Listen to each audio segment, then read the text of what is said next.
Hola a todos, en esta clase hablaremos sobre el fenómeno de la atenuación atmosférica.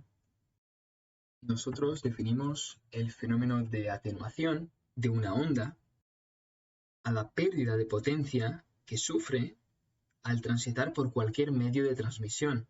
Nosotros en esta clase vamos a estudiar el fenómeno de atenuación que se produce en la atmósfera, sobre todo en los radares.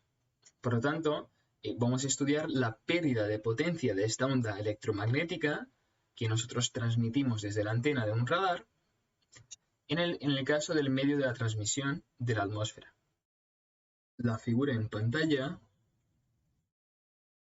muestra la atenuación unidireccional por unidad de distancia de las ondas electromagnéticas en la atmósfera en función de su frecuencia. Fijaos que tenemos, ¿bien?, abajo en el eje horizontal una magnitud independiente que es la frecuencia, y nosotros vamos analizando esta atenuación unidireccional de esta onda electromagnética en función de su frecuencia.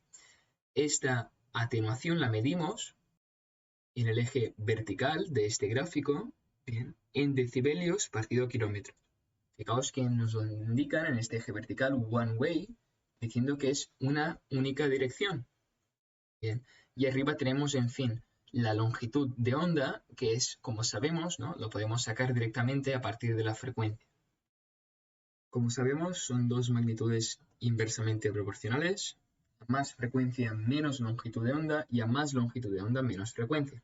Ahora, ¿cómo podemos estudiar este gráfico para hacer un estudio analítico de la atenuación de las ondas electromagnéticas en la atmósfera?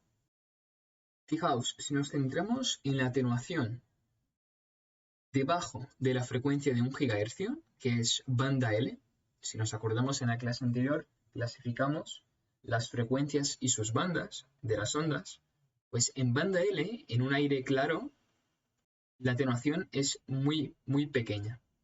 Por encima de 1 GHz la atenuación aumenta constantemente y se observan picos en la frecuencia 22. Fijaos que en la frecuencia justo 22 vemos que hay unos picos de la atenuación atmosférica. ¿A qué se deben estos picos? Bueno, fijaos que en la figura ya nos lo indican, bien, H2O, eso hace referencia a la absorción de vapor de agua a una frecuencia de 22 GHz, bien, una frecuencia donde ocurre el fenómeno de absorción de vapor de agua. En la frecuencia 60 GHz vemos otros picos. ¿Cuál es la razón? Fijaos que tenemos la figura del elemento químico 2 de oxígeno, y eso es debido a la absorción de oxígeno. Ahora bien, el estudiante podría plantearse la cuestión: ¿por qué tenemos dos curvas en vez de solo una, ¿no? Tenemos una curva abajo y una curva arriba. Tenemos dos gráficas, en verdad, ¿no? Tenemos el eje principal y tenemos el análisis de dos funciones diferentes. ¿Cuál es la diferencia entre una curva y otra? Bueno, lo que ocurre es que se muestran las curvas a dos altitudes diferentes. Esto se realiza así para demostrar que la distribución diferente del vapor de agua y el oxígeno con la altitud afecta a las características de la absorción.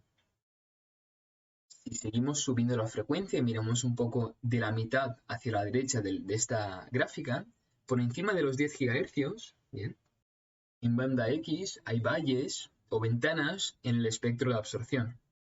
En concreto, en la frecuencia 35 GHz, que es banda Ka, la frecuencia 94 GHz, que es banda W, y otras frecuencias más altas. Y estos valles o ventanas son muy importantes, ya que son las frecuencias de elección para los sistemas de radar. En estas bandas de frecuencia más altas que deben operar en la atmósfera.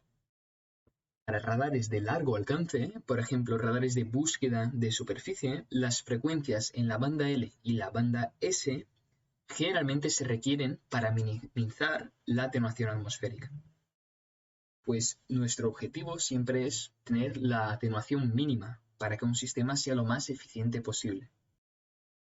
Y concluimos que para radares en alta frecuencia siempre es preferible, para reducir la atenuación atmosférica, escoger estos valles o ventanas que ya vimos, por ejemplo, en la banda Ka con 35 GHz o la banda W 94 GHz, y también tenemos incluso para bandas más altas, con más frecuencia tenemos estos picos o estos valles en nuestro estudio de la atenuación. Bueno, pues siempre hemos de elegir estos picos.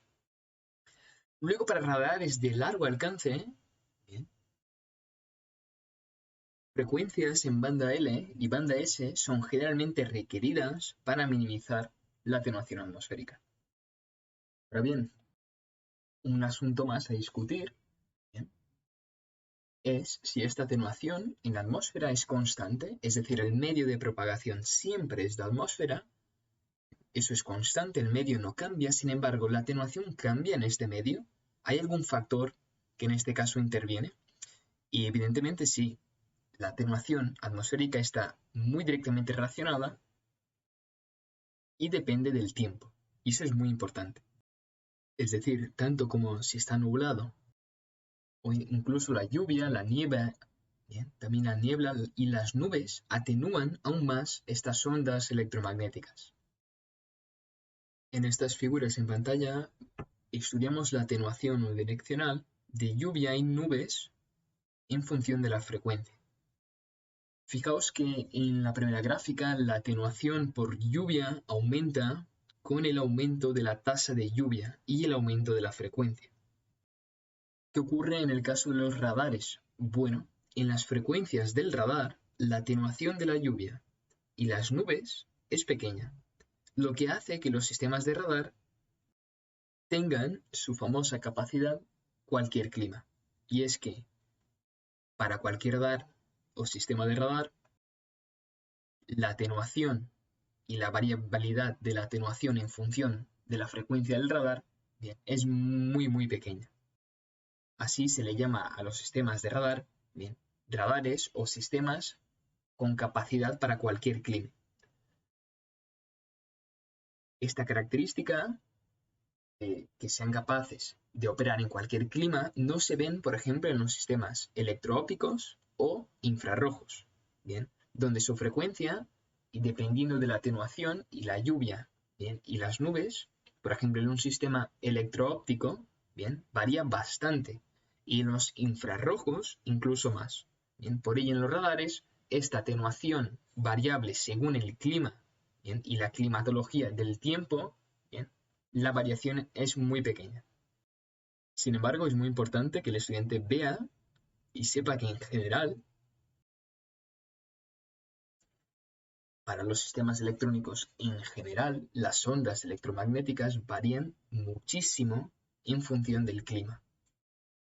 Muy bien, y con esto finalizamos el estudio del fenómeno de la atenuación de ondas electromagnéticas en la atmósfera, haciendo énfasis en los sistemas de radar. En futuras clases veremos el fenómeno de refracción atmosférica.